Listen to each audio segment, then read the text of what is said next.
So earlier today, I got done watching Sakamoto Days, an anime that released on Netflix like a couple months ago. Here's my review for it. Now, to keep things short and sweet, I absolutely love this show. This anime was so good. I love the dynamics of all these characters. Don't really know why I found a poster with Nagumo in it because he didn't really serve much of a thing. But in short, I really love this anime. To get into what the show is about, this anime follows retired assassin Taro Sakamoto, who is superhuman.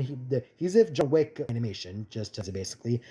He retired from the assassination world, and he's now had a bounty on his head, and he also has to deal with the possible destruction of the assassin organization that he was once a part of, and he has to try to stop it. Now, this show overall is just really cool. Taro Sakamoto, I really loved his character. I really love Sakamoto's character and how his rule of no killing he's very firm on that, and I really do love that. The additional characters of his the co main character of the show, Shin, the guy in blue. He's clairvoyant who can read minds and could also now see into the future. Liu, she was a mafia daughter, but after her parents were killed, she's now a part of Sakamoto's family. Over there, we got with the sniper, we got Hisuki and Pisuki. Hisuki, he is a very good sniper who is not good at anything else.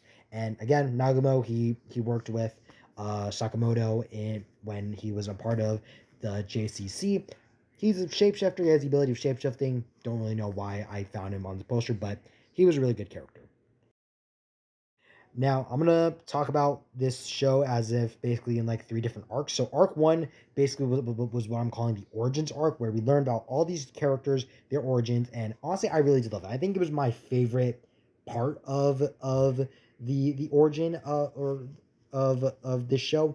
I really love slowly learning about each of the characters' backstories, learning how Shin became clairvoyant, learning why Sakamoto left the world of assassins, learning about Liu and uh, Lou and Heisuki, they definitely get the short end of the stick because it's made very clear that Sakamoto and Shin are the main characters of the show. So really hope that for when season two comes around, because we know that season two is coming, we see Lou and Heisuki play bigger roles in the show. Now, arc two or well, arc two and the second arc. I don't know why I said three arcs, but the second arc of this season basically has to deal with someone from Sakamoto's past, a assassin named Slur, who was originally named Izuki, is trying to take down the JCC for the betterment for the greater good of the world. And it's basically if he's able to take down the JCC, Japan goes down essentially. And I really think Slur is an interesting villain. I like we really don't know too much about him. This season didn't really cover about him too much, and that's what's also good about it because we also don't know much about Slur along with these characters. They don't know anything about Slur aside from the fact that he was once someone that Sakamoto and Nagumo went to the training with.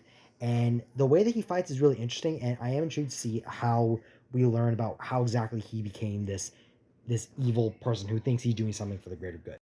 And this show overall, again, I've said it before, but again, this anime is just so good. I absolutely love the comedy is incredible. The dynamics between all these characters are really good, specifically between Sakamoto and Shin. Every single time that Sakamoto imagines killing Shin, Shin is able to read it, to hear it, and see it, and it just his reactions are so good. I've said this a lot to myself, where it's like this show, the comedy of this show is, from in my opinion, on par with how the comedy in Full Metal Alchemist Brotherhood is, and that's a big thing because I absolutely love Full Metal Alchemist. That's my favorite anime right now. So seeing how this show is able to match the comedy in that sense is just really incredible. The action also is also really incredible. The way that they handle the fight scenes to show how each of the characters fight differently. Like with Sakamoto, he's very fast, he's very powerful. Shane, he has to like wait for his attacks to time it, and just kind of because he's clairvoyant, he has to time it. Liu, her fighting's really good, but when she gets drunk, it is ridiculous.